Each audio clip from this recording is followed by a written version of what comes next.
I want the best, and everyone I've asked says that's House. Gregory House was the best doctor on television, but he wasn't better because he cared more. He was better because he cared differently, and that difference cost him everything most doctors get to keep. And that's exactly what we're getting into.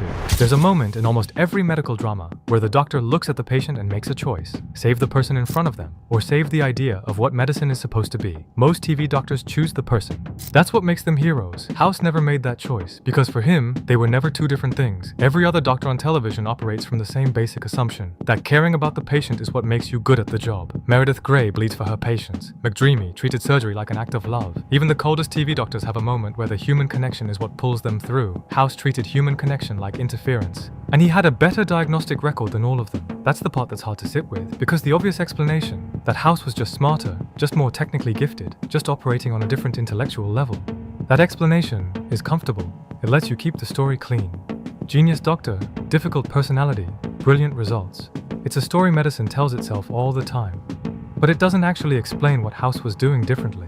And the difference, when you look at it closely, is stranger and more specific than intelligence. Most TV doctors diagnose forward. They gather information, form a hypothesis, test it, adjust. It's a process built on accumulation. More data leading to better answers. House diagnosed backward. He started from the assumption that something was being hidden, and worked toward what was hiding it. Not because he was smarter, because he genuinely believed, with a consistency that never wavered across 8 seasons, that people lie. Everybody lies. He said it so often it became a catchphrase. People laughed at it, put it on merchandise, treated it like a quirky personality trait. But watch what he actually did with that belief, and it stops being quirky immediately. Every patient who walked into Princeton-Plainsboro wasn't a person with a medical problem.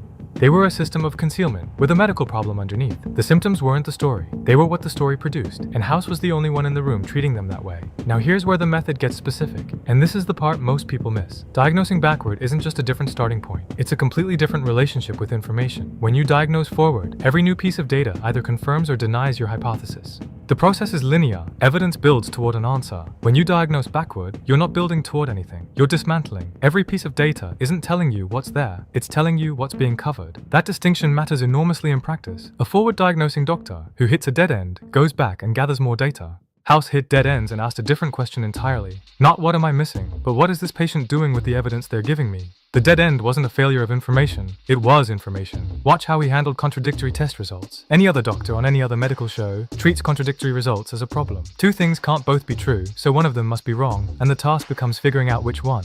House treated contradictory results as the most interesting thing in the room, because if two things genuinely couldn't both be true, and yet they both were, that meant the body was doing something nobody had thought to look for yet. He didn't resolve contradictions. He followed them. That's a fundamentally different cognitive process, and it's not something you can learn from medical school, or from being a better person, or from caring more about your patients. It requires a specific tolerance for sitting inside a problem that doesn't make sense yet, not anxious to resolve it, not uncomfortable with the absence of an answer, but genuinely interested in what the wrongness is telling you. Most people can't do that, including most TV doctors. Gray resolves uncertainty by connecting harder with the patient, more conversations, more trust, more relationship. The assumption is that if she builds enough human connection, the truth will surface naturally.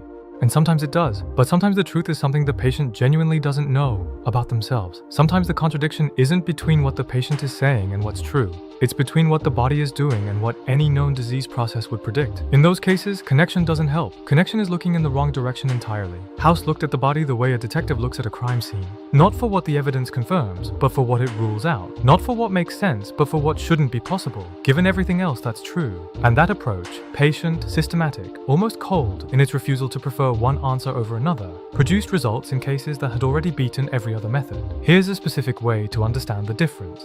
Most TV doctors ask, what disease produces these symptoms? House asked, what would have to be true for all of these symptoms to be produced by the same thing? Those questions sound similar. They are not similar. The first question starts with known diseases and matches symptoms to them. The second question starts with the symptoms and works backward to whatever explains all of them simultaneously. Whether that explanation is a known disease or not, that second question is harder. It requires holding multiple possibilities in mind without collapsing them prematurely into a diagnosis. It requires genuine comfort with not knowing, not as a temporary state on the way to knowing, but as a productive condition where the uncertainty itself guides the next move. And it requires not needing the patient to be okay, because the moment you need the patient to be okay, you start weighting evidence toward diagnoses that are treatable, toward answers that give you something to do. Toward the interpretation of ambiguous data that produces the best outcome, House weighted evidence toward accuracy, toward what was actually happening in the body, regardless of whether that was good news or terrible news, or news that didn't have a treatment attached to it yet. Meredith Grey trusts what patients tell her. She has to. Her entire emotional architecture is built on connection, on the belief that honesty between doctor and patient is the foundation of good medicine.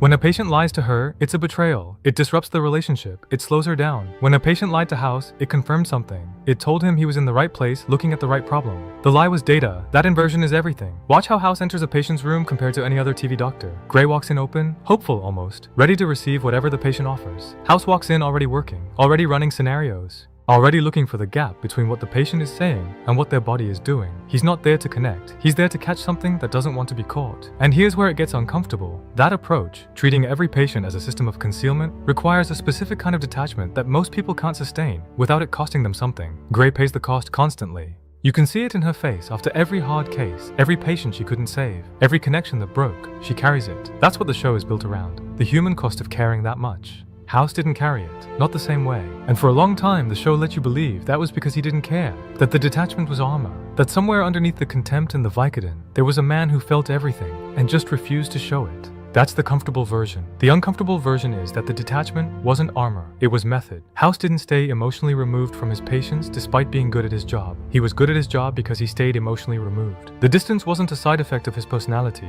it was the mechanism. Think about what that means practically. Every other TV doctor's greatest strength, the ability to connect, to empathize, to feel the patient's fear, and let it motivate them, was, for House, a source of diagnostic noise. Emotion clouds pattern recognition. Caring about the outcome changes how you read the data. A doctor who needs the patient to be okay will unconsciously weight evidence toward the diagnosis that makes them okay. House didn't need anything from the patient, which meant he could see what the patient's body was actually doing, instead of what he hoped it was doing. Meredith Grey has saved lives because she cared too much to give up. House saved lives because he didn't care enough to lie to himself about what he was seeing. Those are not the same skill. They produce similar outcomes in easy cases. In the cases that killed other doctors' patients, only one of them actually worked.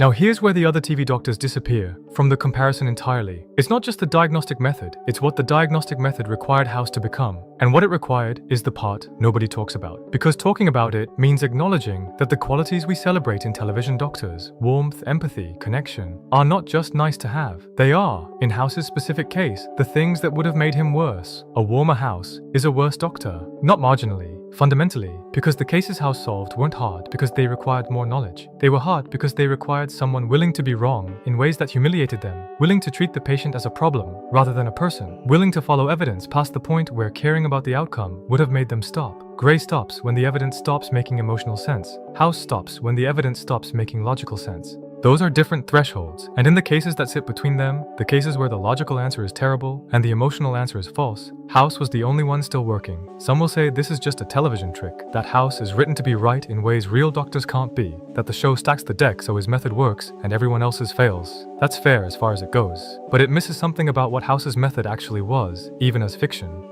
He treated uncertainty as information. Every other TV doctor treats uncertainty as a problem to be resolved. You gather more data, you consult more specialists, you wait for the picture to clarify. House treated the uncertainty itself as diagnostic. What he didn't know, and specifically why he didn't know it, told him something. The absence of an obvious answer wasn't a gap in the evidence. It was evidence. No other TV doctor does that, not consistently.